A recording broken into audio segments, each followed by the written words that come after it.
Saints 44, Cowboys 19. I spent hours last night and a couple more this morning trying to figure out how to open this show. I got nothing. How in the holy hell do you describe what we saw at Jerry World yesterday? The only reason why I know it wasn't some sort of AI trick is because I had friends and colleagues who were actually there. Y'all ready to have some fun? We're going to have a host apologizing to lots of people. We're going to have crying Cowboys fans, joyful press conferences. Oh, and of course you. Why? Because the Saints, yes, the Saints are 2-0. And y'all are here for Mano E Monday. Mano E Monday. It's starting to get to me. It's starting to feel right, y'all. Little Mondays with Gabe mixed in. And it's all next on a very fun, joyous Dattitude podcast. If you're looking for the latest scoop and in-depth interviews on the Saints, the NFL, the Pelicans, LSU, along with the best bets of the week, then lucky you. Along with high-powered, in-the-know guests who cover our teams, Jim Derry brings plenty of Dattitude. And he'll always tell you the way it is, or at least the way he thinks it is.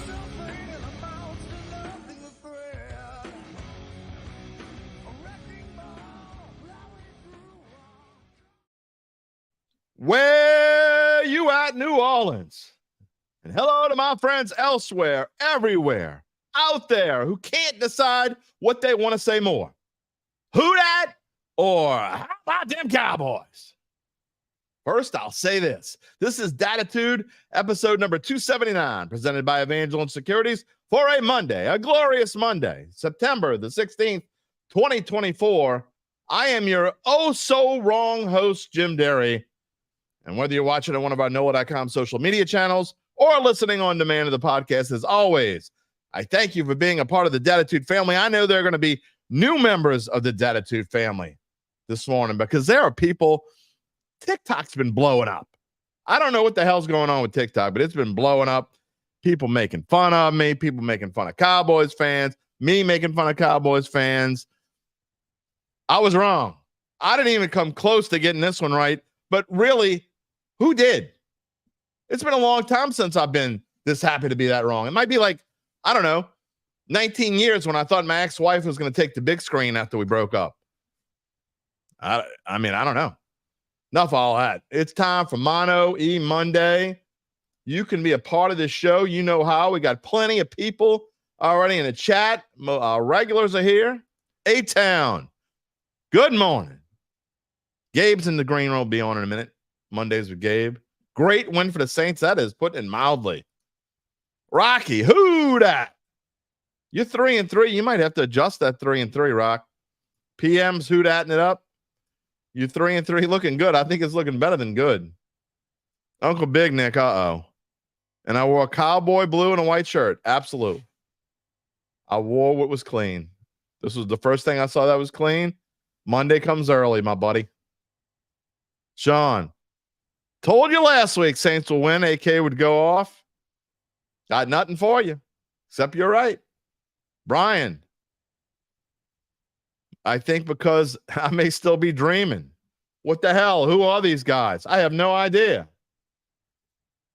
Sav saying Clint Kubiak for president. I'd vote for him. Well, it can't be worse than the two. Oh, I'm not going to get into politics. That's a whole different story. Let's see what we got. Uncle Big Nick saying Dak needs another $200 million. I'm sorry. Wow, y'all are in a roll today. Philip, how about that O-line? How about it? Barbara, I don't know whose birthday it is, but happy birthday to whose ever birthday it is. Is it? It's not AK's birthday. His birthday, I just happen to notice the same day as my sister's, July 25th. PBM saying the Saints going to go 5-1 to start. A-Town, I was not in the parade outside Jerry World yesterday. All right. Let's get to, man, y'all are chomping at the bit, baby. You know how to be a part of the show. As you've seen me just show, I don't know how many comments. If you're watching the show live, just type in your comment, whether you're a regular, whether you've been watching this show for 279 episodes, or this is number one for you. You type it in. As long as you're not a complete dumbass, we're going to show it here on the screen. And just like that, you're a guest on Dattitude.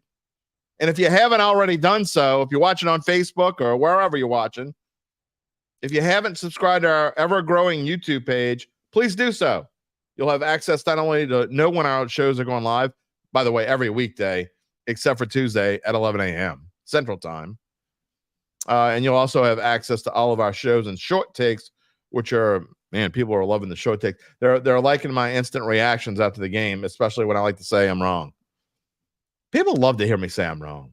You can get in touch with me if you're watching after the fact on X at Jim Derry Jr. or via email at jderrytheadvocate.com. Look, it is very rare when everything goes right against a team like the Cowboys. I mean, Kamara's 4 touchdowns, Derek Carr doing the hee-hee, Trevor Penning and Taliesin Fawanga doing Willie Roaf impressions, Demario Davis kicking Father Time in the balls, Dak Prescott looking like a rookie, and Saints fans partying like it's 2009. The Hootats, they own social media yesterday. Did y'all see the parade outside of Jerry World after the game yesterday? I mean, these dudes brought their trombones and trumpets and crap. I mean, that's New Orleans, baby. You don't see that crap anywhere else. You just don't. I mean, come on. Big Sean's back. Been saying the Saints will win versus Dallas since the offseason. But he didn't think we'd beat him that bad. Look, I was wrong about my prediction, but I did say this. I was talking about how I thought the Saints needed to beat either Dallas or Philly, because I didn't think they were going to beat. I mean, we don't think they're going to beat Kansas City. Maybe they will, maybe they won't. So I said they had the better chance against Dallas because Dallas doesn't have a run game. They're one-dimensional. It proved to be true, but even as I say, I think in the description, even the Dattiest of Hoodats couldn't have thought that was coming. I don't care what you predicted, even if you said whatever score you said. So somebody said 40. I don't know. Somebody last week, I think it was Calvin. I don't know if he's here this morning. Calvin said they'd win by 28. He didn't really believe it. No sane, realistic person on this planet who's watched football for longer than a week really thought the Saints were going to win by the score they won by. No one. You're lying if you said you did. Mike Prima. Who dat? Saints look much better than my 6-11 prediction. They look much better than my 7-10 prediction. But hey, don't go. Let's. We're gonna have fun with this show. I'm gonna give you my apologies in a minute. But again, it is week 2. Good game, says Tammy. Absolutely. Philip, the hits that Will Harris and Tyrann Mathieu put on those big D receivers were serious big boy shots. Welcome to the new Dome Patrol. Maybe. Susan's got a lot of hearts and fire in there, and she loves it. In case you're listening after the fact. Uh-oh. Big Sean's got the conspiracy theory working. The league won't allow us to beat KC. Man. All right, I got a treat for y'all this morning, okay? We talked about the Hoodats owning social media. I'm going to get to more comments in a minute. But y'all got to see this. Some of you probably saw it already. But this, and we're going to, later on in the show, by the way, we're going to have pressers, interviews as we do each Monday. You're going to hear from Dennis Allen. You're going to hear from, I wanted to keep it kind of short, so I didn't run too many. I just got Dennis Allen, Derek Carr, and Alvin Kamara, all important interviews, and I love what they all say. Not just because they won, but I think the comments, we always like to look inside of the lines, right? Look through the comments. I think you can read through some of these things. We're going to get to those in a minute. But before we get to that, as much fun as Hoodats had outside of Jerry World, Cowboys fans didn't have nearly as much fun. There was one particular New Orleanian Cowboy fan that we found on Facebook. Thanks to my friend Chris for sending this to me. You got to see this, dude. I mean, get ready to laugh your ass off. This is This is how Cowboys fans are. Remember how they were all going to whip our ass? I mean, it was. If go to my TikTok page and look at the comments and the predictions from Cowboys fans that were trolling. I mean, it was crazy. And I gotta be honest. I gotta say this though before I show this clip. In their defense, a lot of them came back and said that their post didn't age well. They were, most of them, not all of them. I don't think this fan was taking it very well. We finna go in this store, and you gonna act like you got some sense. Why are you taking me to Rouse's? Because we need to go to the grocery store. We can go any other store. I'm not finna drive across country just because you got a problem with somebody, something. I don't care. They support the Saints store. Okay. You think I'm finna stop shopping in there? Because they sponsor the I'm not Saints? going in, man. They're not finna. Yes, you will. They're not finna who that means. I can't pick up this water. You better come on. They blew us out at our old house, bro. Come on. Straighten yourself up and clean your face so we can go in this store. Really crying? You're going to have to get yourself together. Can I just stand out here? No, come on. Go on, get the beer.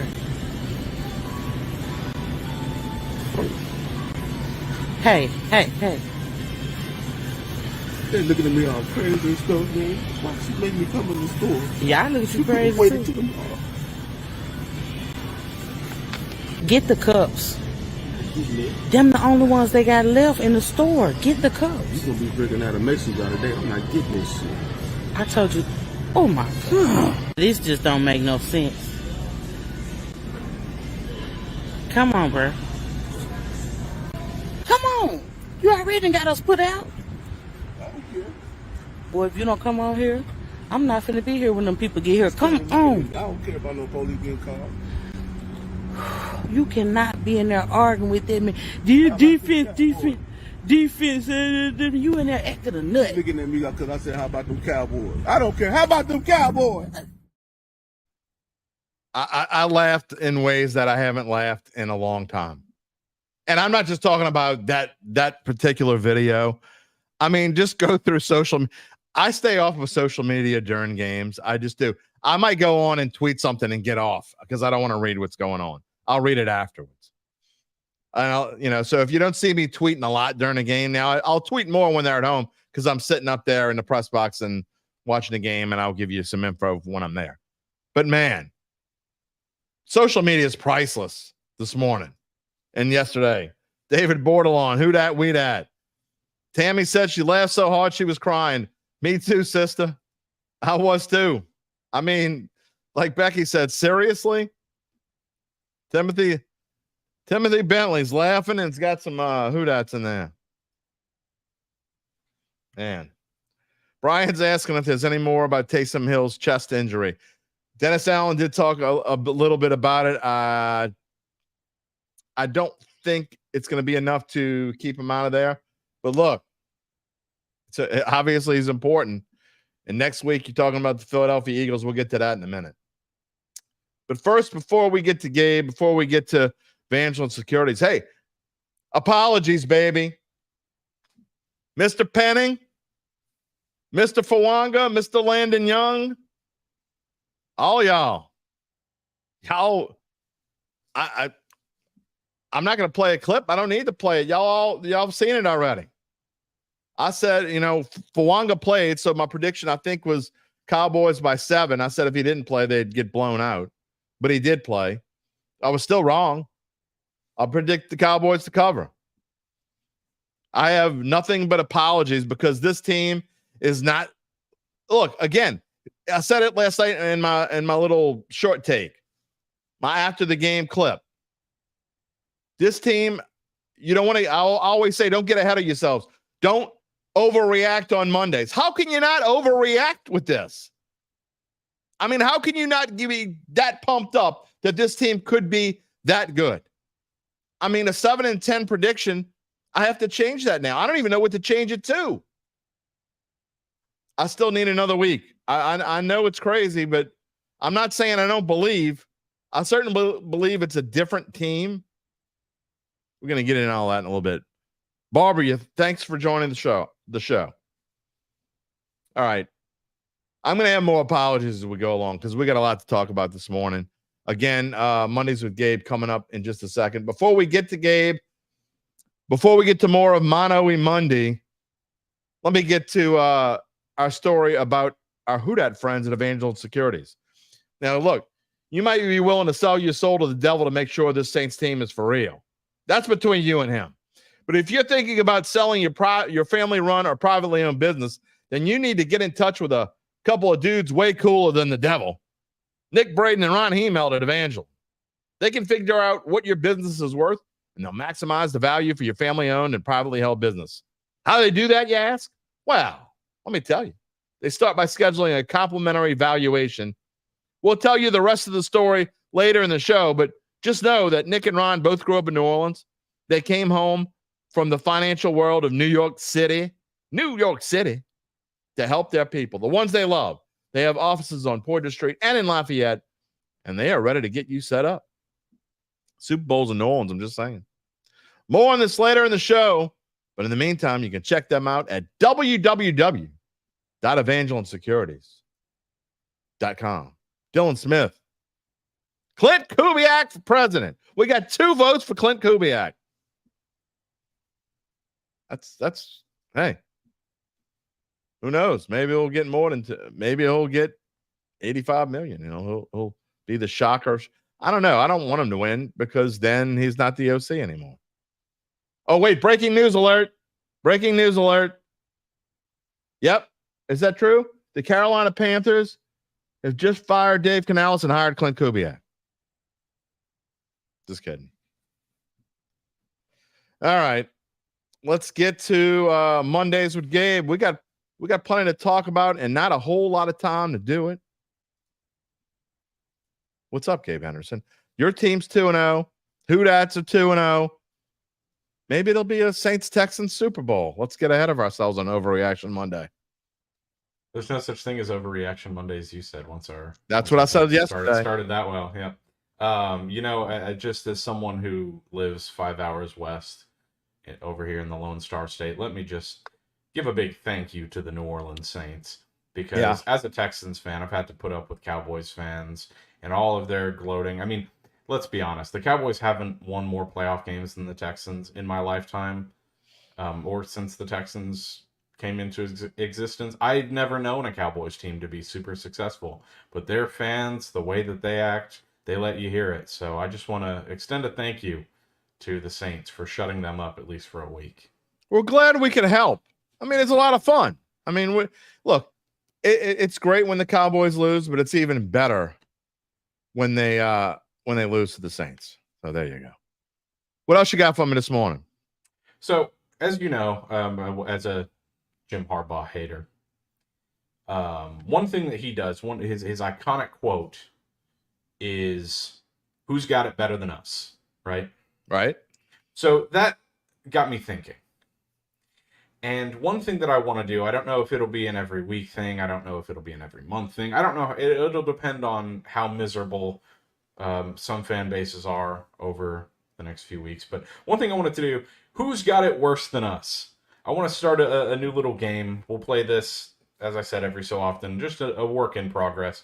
So I've got 6 matchups here, and I want you to tell me who had a worse weekend in a few sentences, and then I'll give you my thoughts quickly. You ready? I'm ready. Who had it worse than us this weekend? Bo Nix or Will Levis? Ooh, baby. Did you see him going off the field? Brian Callahan. Brian Callahan. What the F are you doing? What the F are you doing? Look, I think Bo Nix sucks. But I know Will Levis sucks. So I guess I would rather be Bo Nix because I know Will Levis sucks. I'm not 100% sure Bo Nix sucks. I'm only about 90% sure Bo Nix sucks. So, and he's only in his second game. So I would rather be Bo Nix. Yeah, I'll agree with that. Bo Nix at least has the support. Will Levis is awful. His coach. Well, Will Levis is terrible. And that's why my predictions on Tennessee, and I told you this before, I don't understand why Sharps like this team, because I still think Tennessee has a chance to be the worst team in the NFL. I don't care if you have weapons, if you can't throw it, find a way to get it to them. Can we just talk about real quick Brian Callahan? What a big downgrade. He went from having Joe Burrow as his quarterback as an OC to Will Levis. Why would now. you take that? I know you want to be a head coach, but sometimes you just. I like to hire, but I mean he's absolutely lost right now because of his starting quarterback. All right, I got a feeling you're going to ask me another one that it might have to do with this. Chris Roth says watching Peyton flame out in Denver and to be finally rid of that relic offense is great. I'm just saying the little clipboard holder is in Denver. I'm just saying. We're going to get to more of that in just a sec. Who had a worse weekend, Caleb Williams or Bryce Young? Oh, unquestionably Bryce Young. I don't even think that's close. Look, Bryce Young, I try to give – I said going into the season I thought he would rehabilitate himself. He looks lost. Yeah. That one play where we see over and over, I've seen it on Twitter about 18 times now, where he kind of rolls out to his left and he escapes pressure, rolls out to his left, stands there and then gets drilled. Doesn't make any sense.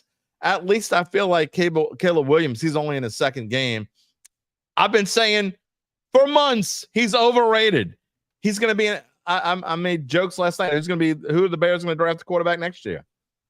Should have never got rid of Justin Fields. But I'd still rather be Caleb Williams. He certainly has more ability, I think, than Bryce Young. Yeah, I'm just going to – my response to that, I agree with you. Over under week 8 on when we see Andy Dalton.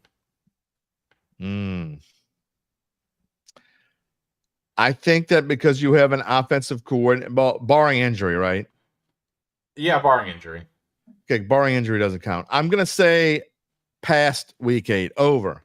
Because when you have a offensive coordinator come in as a head coach, think about Sean Payton. This dude is stubborn, and he thinks he's going to rehabilitate this quarterback, and he's not going to stop trying until he's sure he can. And unlike last year when they did pull him, I think there's no harm now in him losing all his confidence because what are you going to do? You're going to hope he has confidence in year 3? No, I think they're going to throw him out there and eat it and get the number 1 pick next year if they have to and just take an L.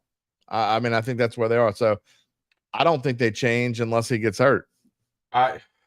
Probably just for the fun of it, I'll say under because I think, as trigger happy as Tepper is out there in Carolina, Dave Canales is going to know that he's only got this season to coach for his job, or he could be on the chopping block. So yeah, I think we'll see Andy Dalton, the beige water pistol, as I like to call him. Yeah, all of you with Saints comments are going to get to you in just a minute. Promise. We got plenty of comments in the queue. We're going to talk to you in just a minute. In fact, a few from people I haven't heard from in a while, and there you go. Well, this one plays directly into the hands of Saints fans. Who had it worse this weekend? Cowboys fans or Ravens fans? Woo! I'm going to say, the Ravens fans, they should be used to, how many times do you have to be fooled by the Ravens? They follow up great seasons with average seasons. They do it all the time. I don't know how many times I have to say they're never going to win a championship with Lamar Jackson at quarterback. It is what it is. Sometimes I'm right. And I'm just saying, Ravens fans got to be used to this. But that being said, it's got to be worse being a Cowboys fan because I know the Ravens lost to the Raiders and they're 0-2.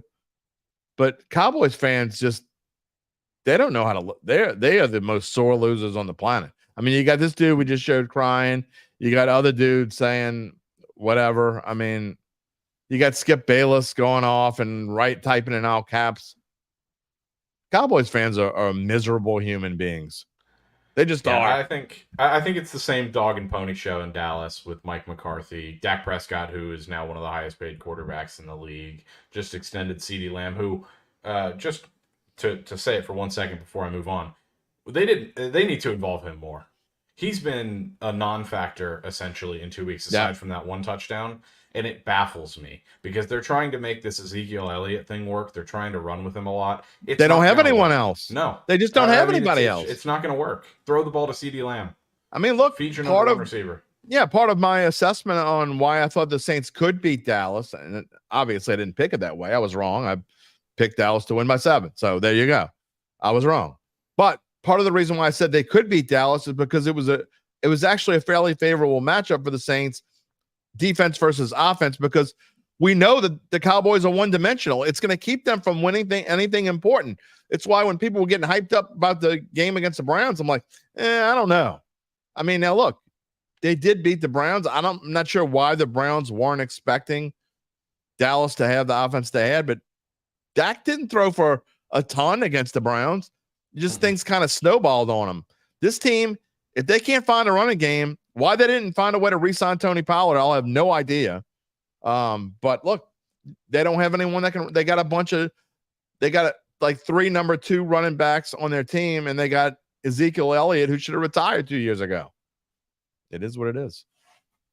All right, so we'll do this one quickly before we get to our last 1/2. The last one's kind of a fun one. Who had it worse this weekend, Kentucky fans or South Carolina fans? Oh, South Carolina fans. I don't pay attention to South Carolina. I don't really pay attention to Kentucky football either, but I mean, Kentucky hung with maybe possibly the number 1 team in the country. So, I mean, you can't have it bad. You lost, but you played well. And South Carolina fans are crying like babies out there. I mean, that leads into, we're not going to spend a whole lot. I know some of you came to watch LSU or whatever, but look, the Saints won 44-19 over the Cowboys. This is going to be 90% a Saints show today. But I'll say this about LSU and South Carolina. South Carolina fans are worse. And I went to LSU. You went to LSU. South Carolina fans are worse than LSU fans. They're crying like babies. Look, you got screwed on a call, on an OPI call. Didn't cause you to lose the game. It was a terrible call. There's no doubt about it. Didn't cause you to lose the game. Then you're crying about another call that gets called 100 times out of 100 when, what's the dude's name for South Carolina, the defensive superstar they have, number 5? I don't remember. Anyway, number 5, I can't remember his name. I'm having a brain cramp. But he plows into Nussmeier on the pick 6, and South Carolina fans were bitching about that. You lost the game, but you had a 17-0 lead. I don't care if your quarterback got hurt. LSU found a way to win. Did they look good? No. Do they have to play better to beat good teams? Absolutely. But the fact is, they found a way to win in the positive side of things. So quit crying. And to answer your question, South Carolina fans way worse off. Again, Kentucky. I know South Carolina beat Kentucky the week before, but Kentucky found a way to put it back together and played really good defense this past week. Real quick on LSU, because this is going to be my LSU segment of the show, because we're getting ready to go back to Saints and stay there. Because I got some clips to show. I got some apologizing to do. And I will say this about LSU. That defensive secondary, the problem I have with LSU is I think they will play better. I keep thinking it's 3 games in now. You start wondering. Major Burns and Sage Ryan don't belong on a college football field. They just don't. And at this point, I don't know who your backups are, but I'm certain they're not worse. And it doesn't hurt to put them out there. They've got to make some changes. And Ashton Stamps, as good as I thought he looked against USC, and he was the only defensive back that I thought played decently. He didn't play that great this week either. So, look, Nussmeier made one really bad throw, and other than that, I thought he was very good. Obviously, LSU's is finding a way to run the ball, and I'm drawing a blank again. Man, my mind's all on Saints. 29 for LSU. Caden Durham. Yeah, Caden Durham. I thought he was phenomenal. I thought the coaching staff did I don't know what they were thinking. They kept taking him out when he needed to be in there. I don't get it. I think they just put Josh Williams in there for pass blocking. He's a great pass blocker. Yeah, but they were running. They were running. I know. They wanted to disguise the looks to not make it too obvious. Because if you put him in there only for pass blocking, if your offensive line is as good as it's supposed to be, F disguising anything. Run the damn football. And that's another problem I had. There were times when they were trying to force throws when just run the damn ball. So look, I agree. But I will say this: last thing on LSU this morning. You people out there, you LSU fans out there. LSU fans are unrealistic about everything. But and again, I went to LSU, but you LSU fans out there calling for Brian Kelly to be fired, wake up and get a dose of reality. Okay. A, he's not getting fired. First off. B, if you think he should be fired, you really need to check yourself in somewhere and maybe go feed pigeons on Saturdays. Okay. Because think about where this program was when he took it over. I love Coach O as a person, but Coach O, either his heart wasn't in it or whatever, but when all those great assistants left, where'd the program go? It nosedived. Who brought it back? Brian Kelly. Is it where LSU fans want it? No. Is the defensive secondary atrocious? Yes, but overall, I think the defense is definitely better. They took a step in the right direction. Sometimes things just don't happen. I mean, they just don't happen right away. You gotta change the whole. You gotta get and Uncle Big Nick asks absolutely. What happened to DBU? You're 100% right. Yeah, thank you, Rock. Pigeons, go feed the pigeons if you think Brian Kelly should be. I'll say this about Brian Kelly, and I think a lot of the reason that people are frustrated, before I answer the original question quickly and we move on, the thing about Brian Kelly that frustrates me and just the whole coaching staff, they look woefully unprepared for every game You're right. go into. No, it's not just South Carolina. It's every game they go into, whether it's Mississippi State, Auburn, any of the season openers this week. I mean, it's insane. Even Nichols. I mean, you look at the first half and the second half of each game. They look so much better in every facet of the game in the second half. Even the defense, as much crap as I gave the defense in the first half, they came out and they balled in the second half. Yeah. Credit to them. Blake Baker makes changes. Brian Kelly makes changes. So it is what it is. The reason that I will say that South Carolina fans had a worse week, and I will agree with you, because the student section. Did you see the students running from the upper decks down to the student section, down to the bottom? The students someone took a video. They were sprinting from the upper decks down to the lower to rush the field. To rush the field. Yeah, I did see that. Only for your coach. And I'll say both South Carolina and Kentucky coaches were extremely cowardly. Kentucky punted inside Georgia's half. Yeah. With 3 minutes to go. And then South Carolina, you have 40 seconds left in a timeout, and you're playing to kick a career-long field goal for your kicker. Come on. I hear you. Lastly, so we'll finish up with this serious one, and then we'll go to a joke one quickly. Who had a worse weekend, Florida or Florida State? Oh, Florida State. I mean, Florida. We knew Florida sucked. I mean, I don't think there's a legitimate college football fan on the planet that didn't think Billy Napier was going to get fired. By the way, I'll show it again. UBN was right. Same people that wanted to fire Kelly wanted to hire Napier. Yep. Maybe Ooh La La will take you back. I don't know. Maybe they won't. LSU has 2 more games ahead. Tune it up. UCLA this week, and then South Alabama. So before the big South Alabama looked good last week too. I know it was Northwestern, but or Northwestern. If they lose to South Alabama or UCLA, it just doesn't matter. That's just wrap it up. Right. So it doesn't matter. So what I'll say, I'll disagree with you. I think Florida fans had it worse this weekend because they woke up on Monday morning and Billy Napier is still their head coach. That's the only reason it's worse. Despite, I say what you will about Florida State, I think Mike Norvell's a decent coach. He showed that last season. But little fun fact before we get off this topic, Florida State this weekend became the earliest team to ever cash their team total wins under on the season. Wow. Their over under was set at 9.5. They can go 9-3 at best, and that's not going to happen. A couple of years ago, I bet the fighting Vandy Doors to go over their total of 2.5, and I won it, I think, in week 4. Yeah. So tough week for Vandy. Doesn't happen to Georgia State as well. Last one. Who had it worse this weekend? And this is purely just, you don't need to give me an answer here. Who had it worse this weekend, Jim? You or I? Who had it worse? Who had it worse? I think neither of us. I think we both had great weekends. I didn't have anything bad. I don't care if I have to apologize. I'd much rather be here apologizing and telling people that I don't know what the hell I'm talking about than be sitting here saying I was right. The Saints suck. Dennis Allen, blah, blah. Yeah, of course. I'm wrong. Great.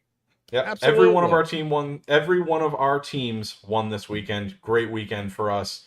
Well, it wasn't a great weekend for Tulane, but that's a whole different story. Well, yeah. We went to LSU, though, so we'll take that. And then our NFL teams won. So right. take a victory lap. This is a great Monday. All right. Thank you, Gabe. We'll do it again on Wednesday. Sounds good. All right. Time to move on to the – whoops. Sorry about that. The nothing but Saints now the rest of the way. We got clips coming up. Got a lot of comments I haven't shown, so let me go back here and let's see. Where you at? Show it. There you go. A-Town. Gonna have to join me in eating some stewed crow. Also, probably have to change my prediction about this team. Speaking of predictions, I didn't make a slide for this, but y'all got to hear this. The Saints over under. I'm gonna get to their changed Super Bowl odds in a minute because they have drastically changed. Remember, I told you a couple of weeks ago. I said just in case. Look, I didn't believe it. And I'm not saying I believe it now that they could win the Super Bowl, but I did it just in case because you never know. And if I didn't do it, I'd be pissed at myself.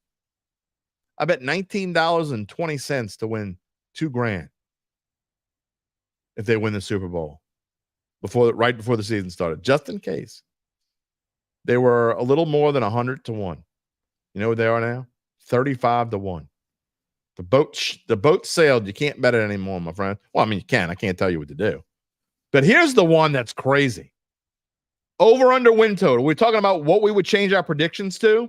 Over under win total. Before the season, 7.5. After last week's win, and we told you a win they were supposed to win anyway. They were supposed to win last week. It went from 7.5 to 8.5. Guess what it is now? This is insane. I don't know that I've seen one jump like this after 2 games. In 2 games, they've gone from 7.5 at DraftKings. It's now 10.5. Don't get mad at me if I say there's lots of value on the under. I'm not saying they're going under. I don't know what to think. I don't know what I would make my prediction. Chris Kennedy, who dat? 2-0, baby. Absolutely. David Bordelon, hat tip to the O-line and everyone who said AK-41 is old. I did. I said it. Now, I'll put a caveat in there. I said I thought he could have one more AK-like season, but I didn't mean AK of like 23 years old AK. More coming up on that. We'll talk about AK. But I'm eating crow. Crow sandwich, please. Do they do crow po' boys? I'll take a crow po' boy, little mayonnaise, some pickles, tomato. Leave the lettuce off. It's too messy. Do they have crow gravy? They make crow gravy? It's kind of gross. Who knows? Musette. What? The clipboard holder was hired by Denver. Come on, you know that he was. Got to have his little clipboard holder. He got tired of holding it himself. That dude. How bad is that dude? Today's positive. Keeping it positive, brother. We're not going to talk about him today. Well, we might talk about him again. Let's see. Janelle. I don't remember seeing you before. Janelle Bagnaris. Who dat? We believe. We do today. We do today. Thank you for being part of the Dattitude family. Lance Dobard, longtime listener in Houston. Fellow Shaw Eagle, class of 95, shout out. How about them Eagles? 49-0 over the West Jefferson Buccaneers. That's a whole different story. Love the wins, but the execution is what makes me most excited. We're now competing with ourselves, and the opponent doesn't matter. You know, I meant to bring this up. Thanks for reminding me, Lance. You know what's different about this 2-0 team than last year's 2-0 team? I mean, because people say, oh, you're 2-0 last year. This is not the same kind of 2-0. Remember you struggled in winning against the Tennessee Titans? Remember that? What was it? I got to look it up. What was it? 19? I got to look this up. Hold on. I do this on live TV all the time. The score of last year's game was 16-15. They beat the Titans. 16-15. You remember that? They had to eke one out at home opener. Derek Carr looked terrible. They were already hating on him. It was his first game. They hated him then. They're not those people. They got muzzles on today. Then the next game, They went to Carolina on a Monday night, and they barely beat, obviously, what turned out to be a 2-win Carolina team, 20-17. Man, this is a different 2-0. Way different. Stephanie LeSteph Barbe. Who dat from France? Woo! France. What is it? Bon matin. Oh, is it afternoon? No, it's not afternoon yet. Bon matin. Chérie. I tried. Jeff Haspel. Saints are a juggernaut. My bad. Respect due. Join. We all eating Crow Po' Boys this morning. Big Sean wants to know what team Gabe is a fan of. Houston Texans. He is a Houston Texans fan. Texans Saints Super Bowl, baby. We'd have a lot of fun. Brian, the D was outstanding yesterday. Would they have played better with Marshawn? Who cares? I'm getting to the point where I don't care. He could crawl into a hole. I mean, he was there yesterday. Gabe wants to know gumbo with tomato and crow. Ooh, that's kind of gross too. Seriously, I'm just starting not to care about Marshawn Lattimore. I said in June, or I actually said in May, they should have traded him. I still think they should have traded him. You could have got like a second round pick, at the worst, the third round pick. They could have used that. He'll probably play this week.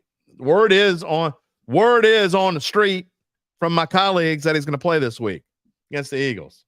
So, I mean, I thought they did just fine. I know I get a little feisty sometimes, but get on the damn field. And Dennis Allen did say that, and I don't have this in his clip, but Dennis Allen did say that supposedly Marshawn was pissed at him because they didn't let him play yesterday. Yeah, you want to play against Dallas, you didn't want to play against Carolina. Saints 2-0 now. Of course you want to get on the field. It bothers me. It really does. Rocky. Kool-Aid going to take that job. He might. Brian says fried crow po' boy for him with the barks, and he'll eat it with a smile on my face. I'm not sure I would eat it with a smile on my face. The thought of eating crow, like, I don't know. I'm sure people have eaten crow. If anyone out there has actually eaten crow, let me know. All right, look. Moving on. This has to be real, right?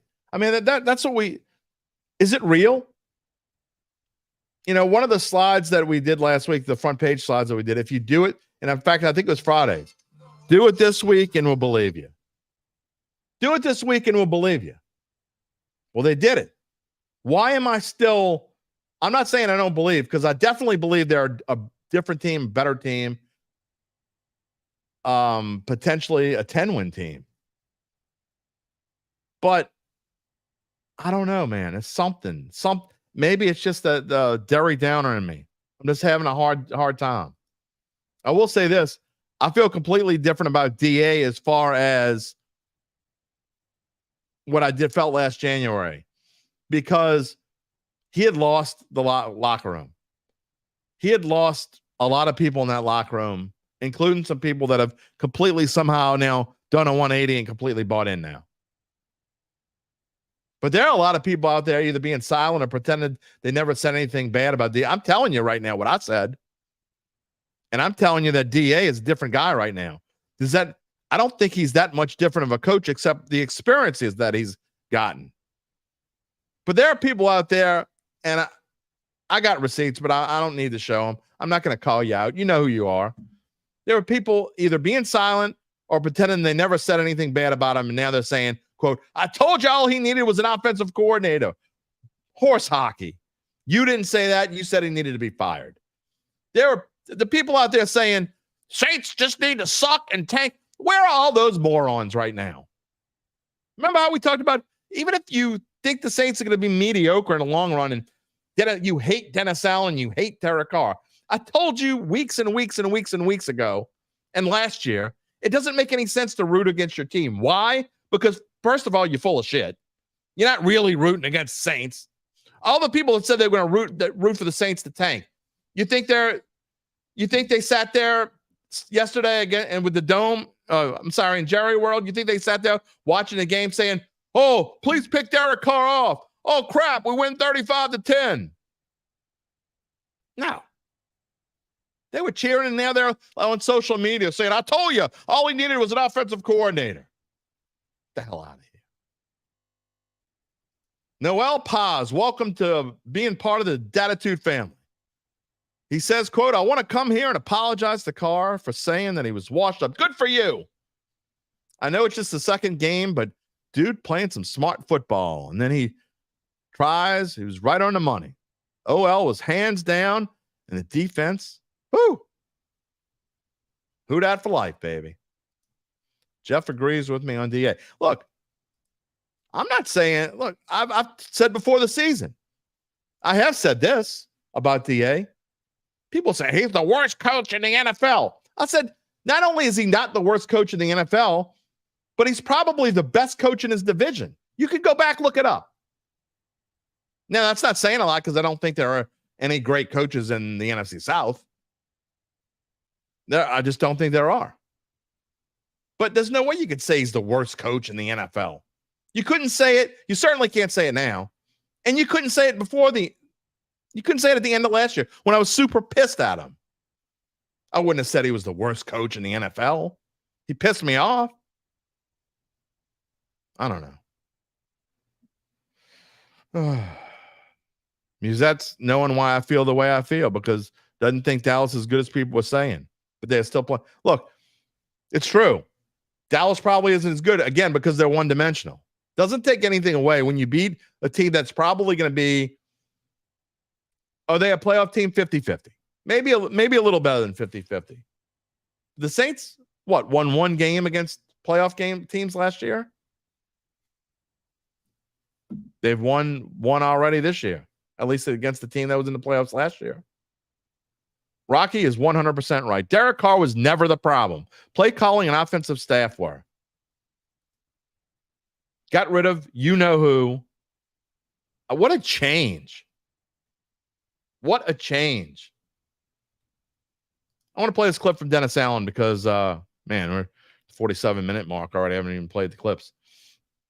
But he sounds like a different person. Not necessarily with his, everybody's got coach cliche speak. He sounds confident. He sounds like, I told y'all, without saying it, I told y'all this was going to be a different team. I didn't believe him. 98% of you didn't believe him. But I guess you better believe him now. This was a good football team that we played. And we were certainly ready to go play the game. And yet I don't think we looked at this as anything other than this is the next opponent on our schedule. And really it's about us. It's about us going out and doing the things that we know that we can do for us to be successful. And that's really what we focused on. It's a really good football team that we just played.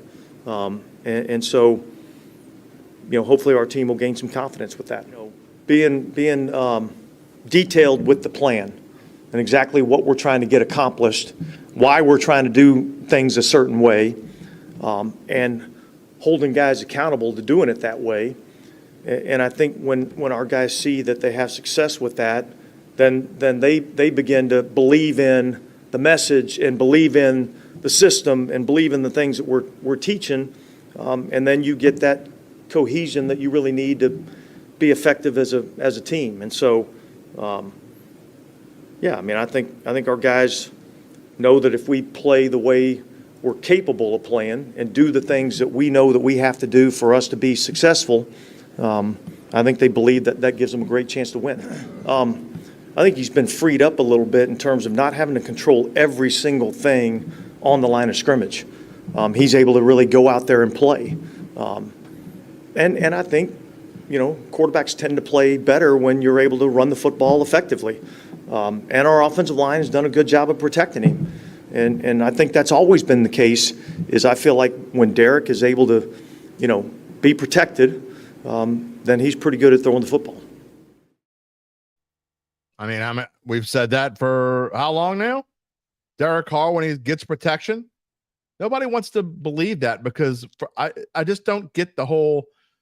Nobody's hating on him today because all those people have crawled back into their holes too, or they're saying, "See, blah blah blah blah blah." Where are those people at? Where's my comment from UBN? Here it is. Oh no. Trying to do this on live TV again.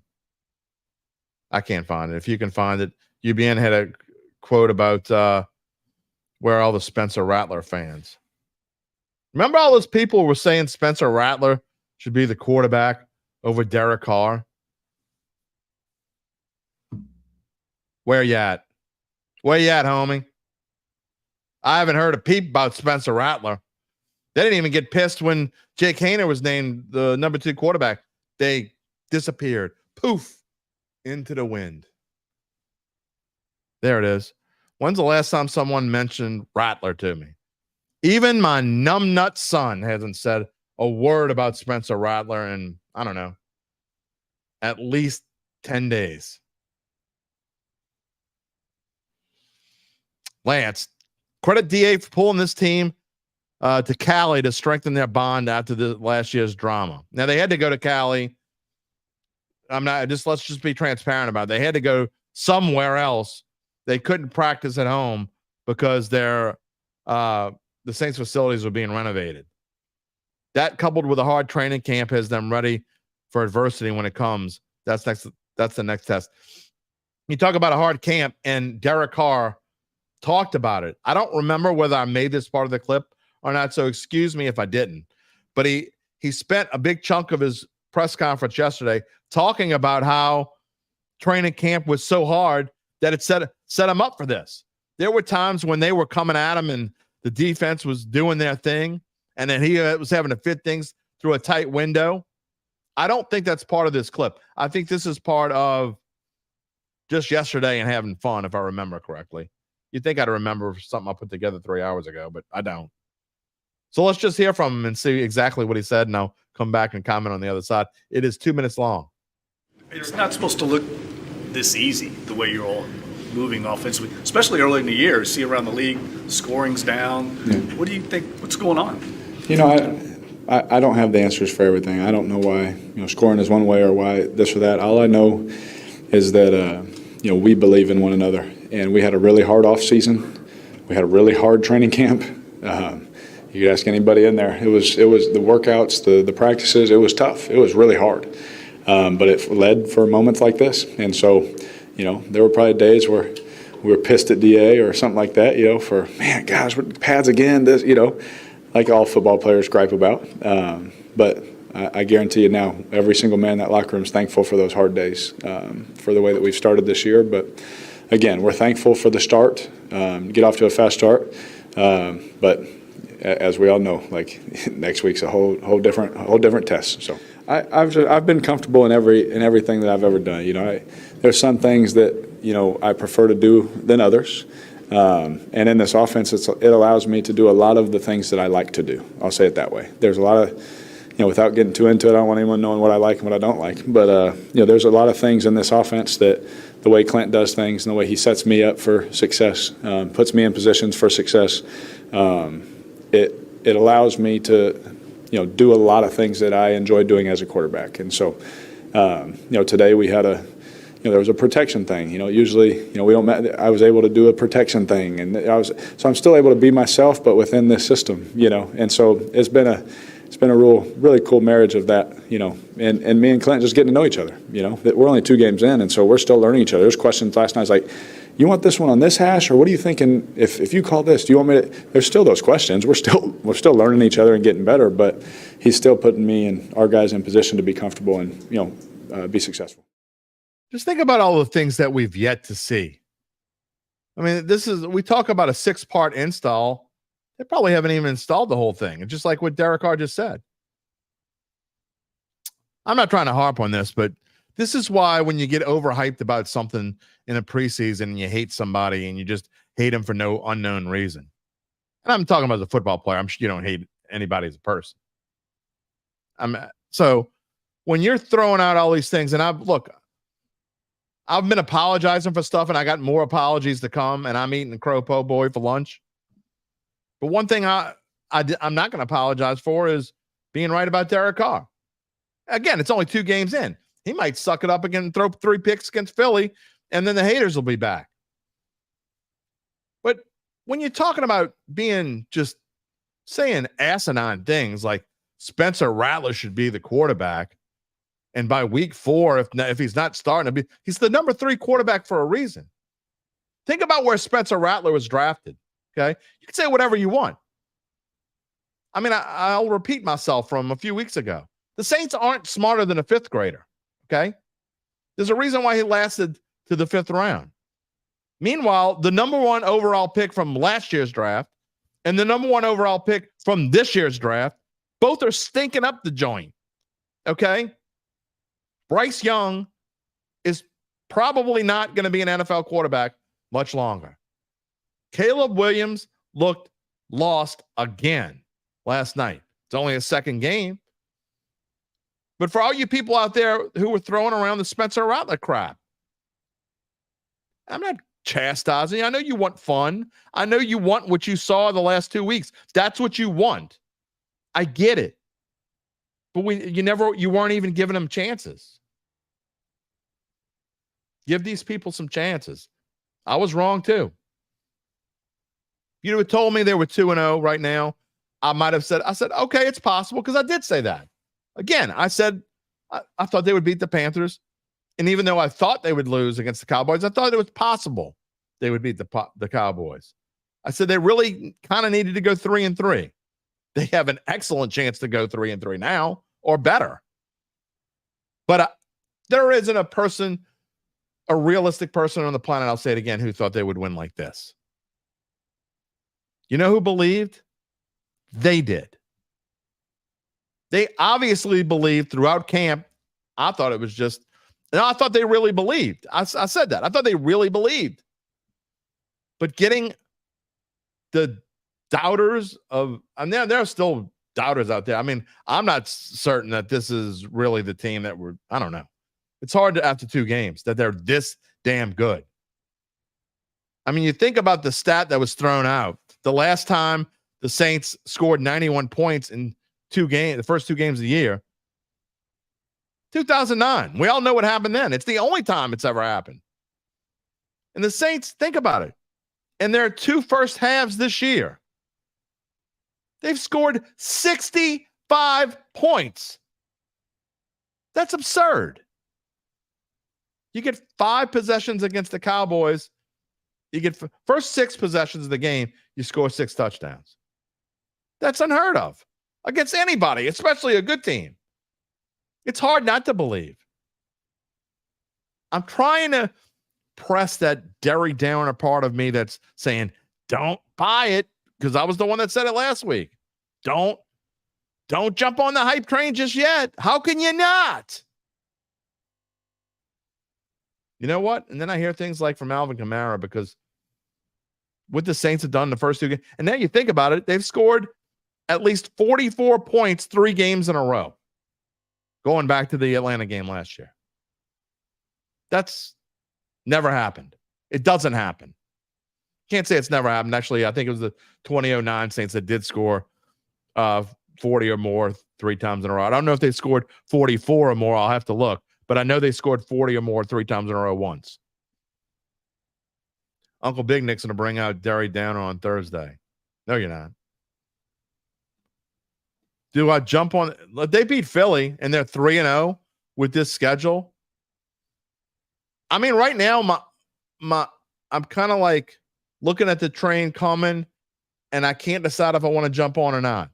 It's slowing down enough for me to get on it, but I don't know if I want to get on yet. I'm close. How about Alvin Kamara? We haven't really talked enough about him. The scheme that Clint Kubiak, again, I love all the love that Clint Kubiak's getting, and he deserves it. 100% deserves it. But it's not all Clint Kubiak. He's got some other assistants that have been great, because this offensive line, dude, I don't know where these dudes came from. Who's number 70? Where the hell was he? I mean, it's completely different. Walt Crawford, defensive will be tested by the Eagles. Mobile quarterbacks have been the Saints' kryptonite 100%. You're going to lead me in, and you see the spread. Odds makers aren't believing just yet. Eagles are coming into the Dome as 2.5-point favorites. I didn't look at the look-ahead line. I should have. It was probably like -5 or -6. I mean, if they win this, if they beat Jalen Hurts and Devontae Smith and A.J. Brown and Saquon Barkley, I don't think you have any choice. PBM. I'm not saying the name. He's clipboard holder to me. Clint Kubiak, though, man, they don't give defenses time to figure out what the hell they're doing. You think about where the Saints were, and the number one stat is the motion, and the motion that they use before in pre-snap. They were last in the league by a long way last year. Something like, I don't know, 23%. They sent a man in move. That's absurd, by the way. And now I don't know if they're first.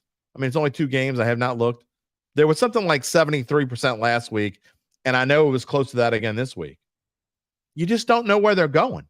You don't know if they're going to dump it off to Kamara. When you think they're going to dump it off to Kamara, they throw it deep to Shaheed. And if you think they're going to throw it to Shaheed, they find Foster Moreau, or they hand it off to the fullback, or Taysom Hill comes around the end. You just don't know I have no idea what they're going to do. And look, I even when I didn't like a call, I still liked it. I don't know if you're going to know what I'm talking about when I tell you. As much as I kind of yelled at the TV and like, what the hell was that? And why are you throwing the ball? The aggressiveness of Derek Carr on the interception and Clint Kubiak and Dennis Allen, and the thought process of, this isn't your same old damn sad-ass Saints. They're aggressive. And that's what I thought about afterwards. I hated it when he threw the pick. Then they got the pick right back. But the fact that they were being aggressive in that situation, and everybody on the planet knew they were going to run the football, and they didn't. I thought about it afterwards. I'm like, you know what? That's something they would have never, ever, ever done the last 3 years, and probably not in the Sean Payton era either. You got to like that. Be more aggressive. You know, let Clint, I mean, obviously Dennis Allen's staying out. I mean, he's staying out of the way. You run this ship. You run this offensive ship. It may be a 1-year stint for Kubiak, because if this team keeps doing this, it's almost no chance that he doesn't get hired by somebody. Gabe says the look ahead was -3. It didn't change much. I find that hard to believe. I have to believe him, but I find it hard to believe. How about Alvin Kamara? Is that dude 23 years old, or is he 29?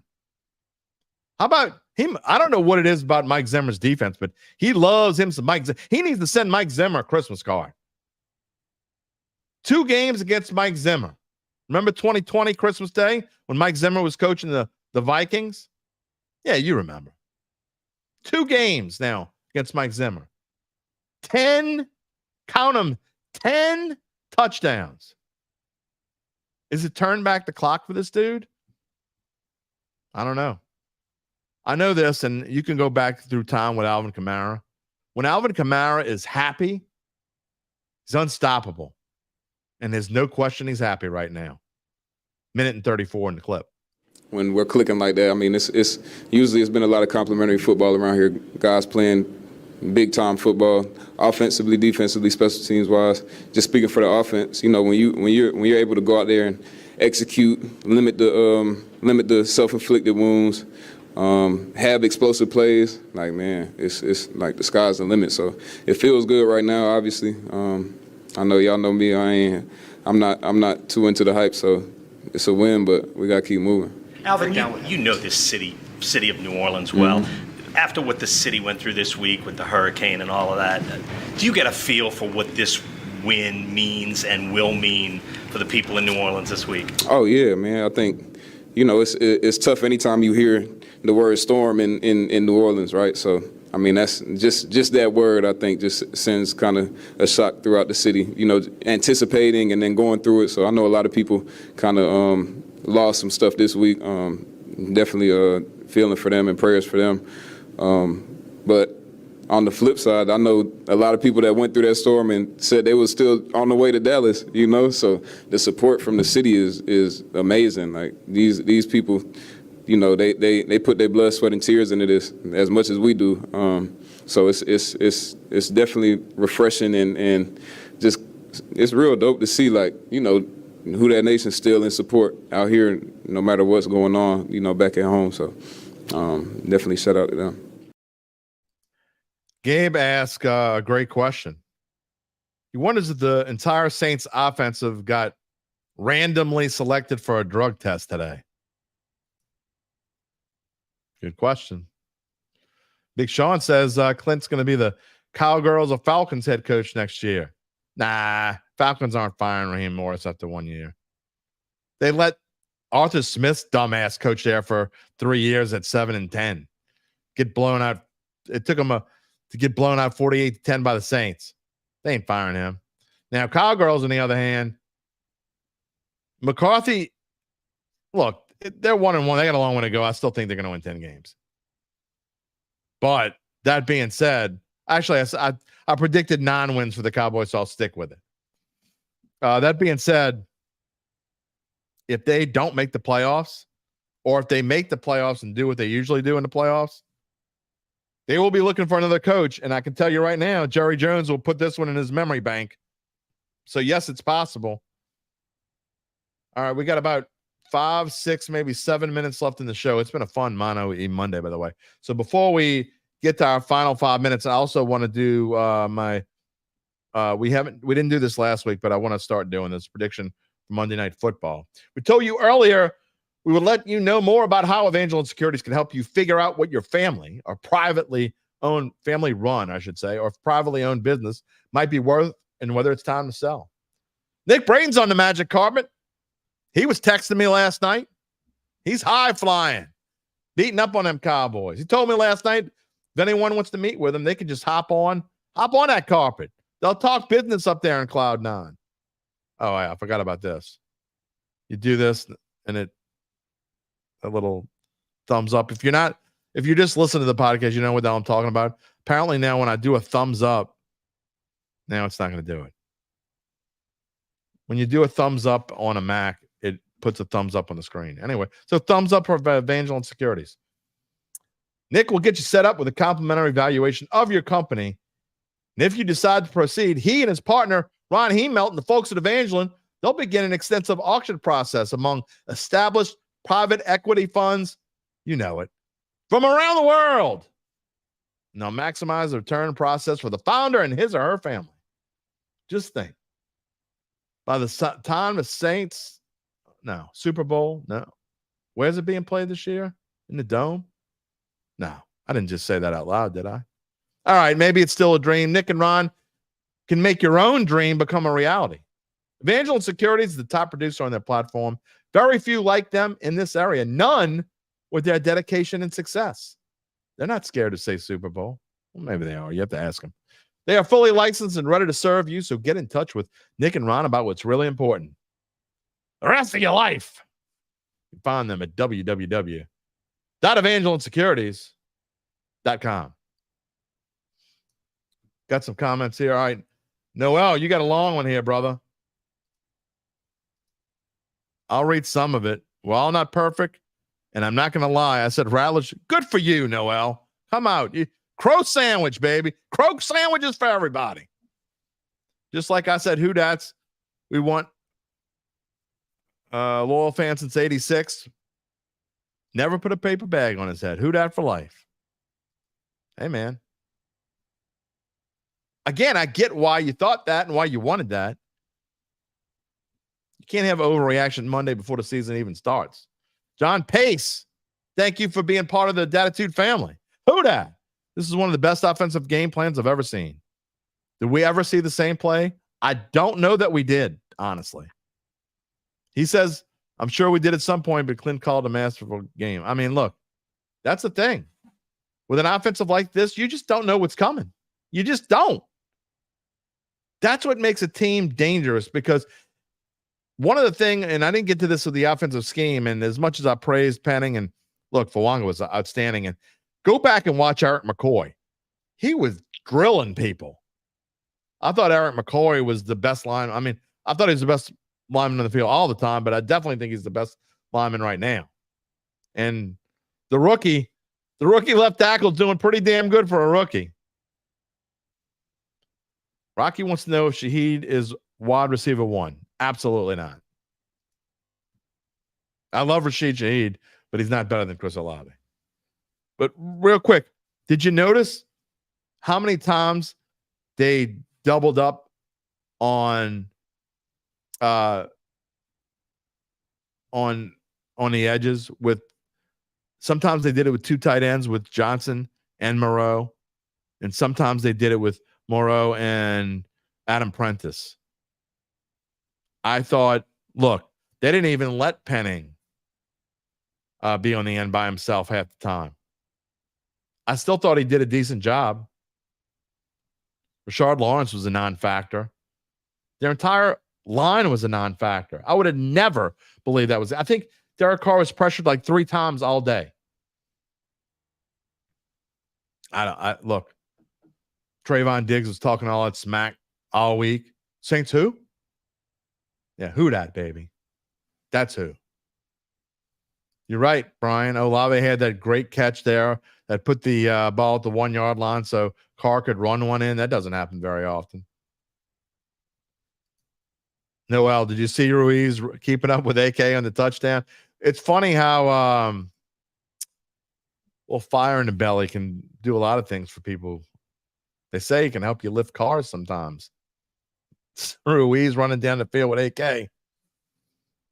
Although he didn't have to run that fast because the hole was so damn big, he was just kind of jogging down the right sideline. John says he's coming to NOLA for the Philly game. Excited to be in the Dome again. I'll be there. If you see the game, see me after the game, recording on Saints Insider, let me know. All right, let's do a little Monday night prediction. Any of you guys and gals, got a lot of ladies with us today. Thank you for joining us on Dattitude. This Dattitude family has grown today. We thank you for that. I knew it would. You beat the Cowgirls, and people are going to come want to talk to you. And Uncle Big Nick, yes.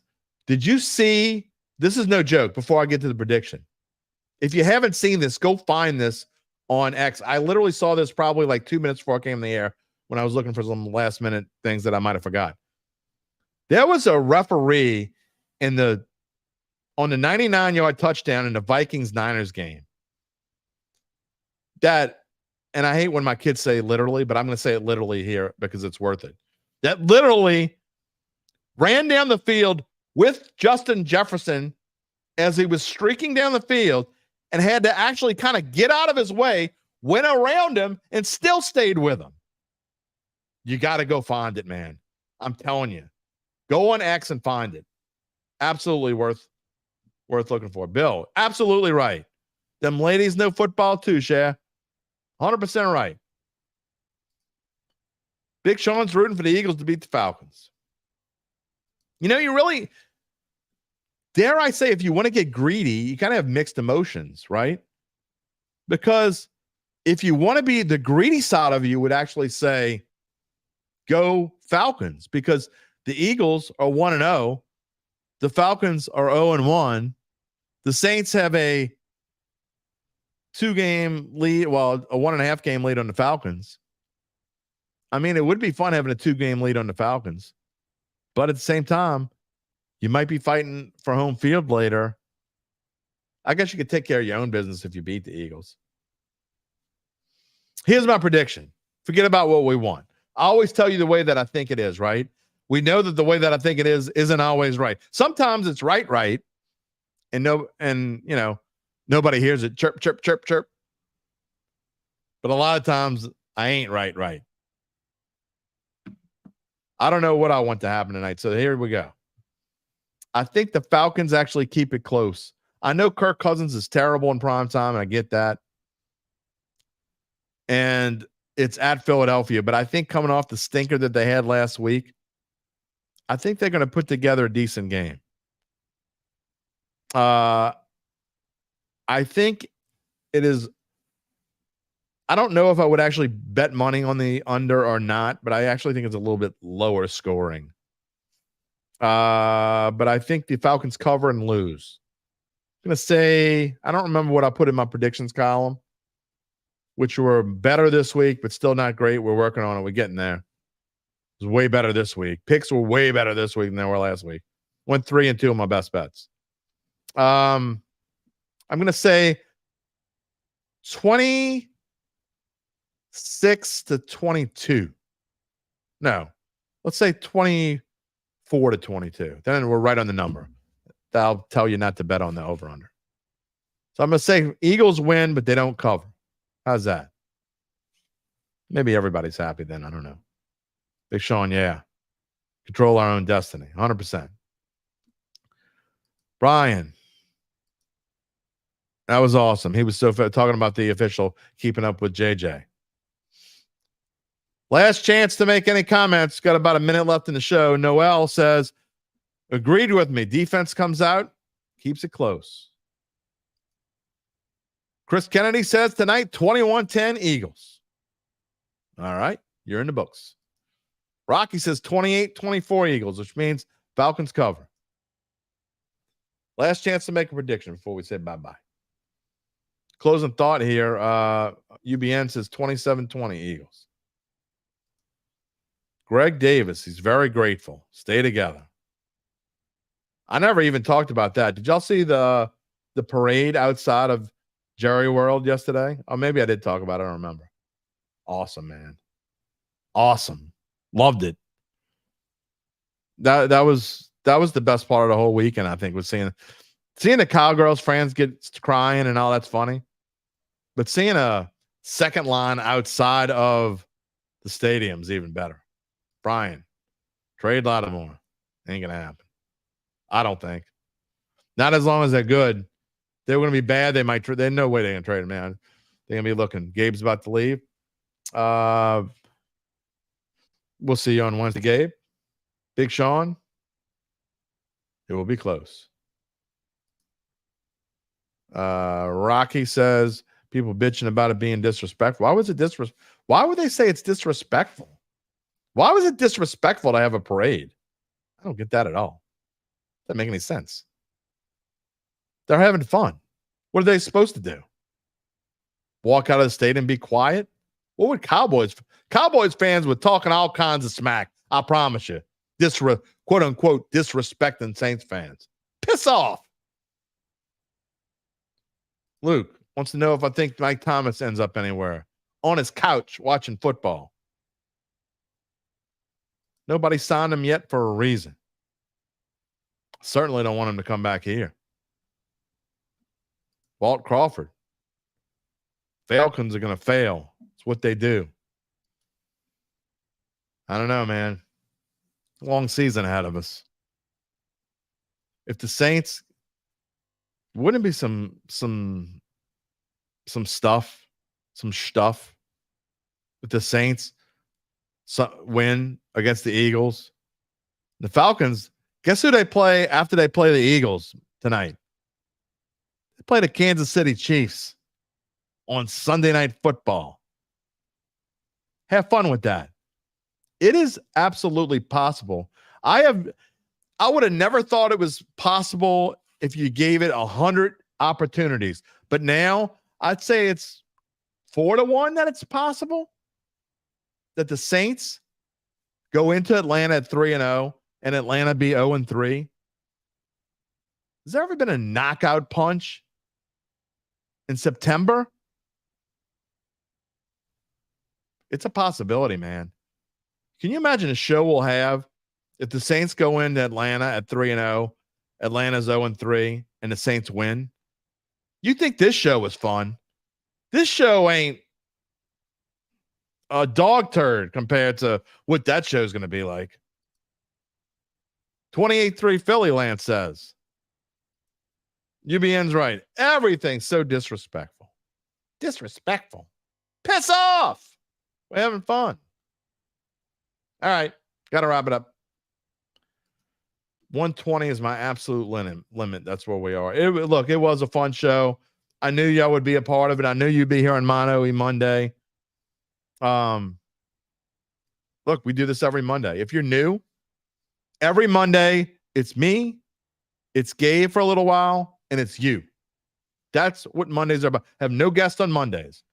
Occasionally, every now and then, if there's a reason, I might have someone on briefly.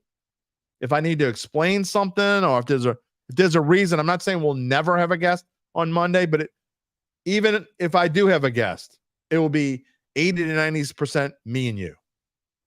I don't even know who my guest is Wednesday. Might be me and you again on Wednesday. We had so much fun doing this and so many commenters. Again, if you're new to the family, come on back. The show runs every weekday except Tuesday, live at 11 a.m. Wednesday is we start turning our attention towards the next week. And that's what we'll do this Wednesday. Although we may have a little. It's hard to just throw this one in the dumper, right?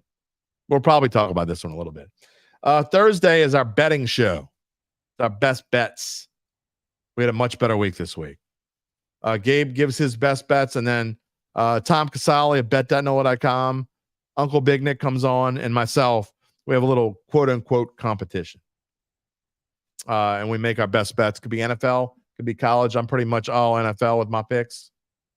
Then on Friday, Larry Holder, I believe, will be back this Friday.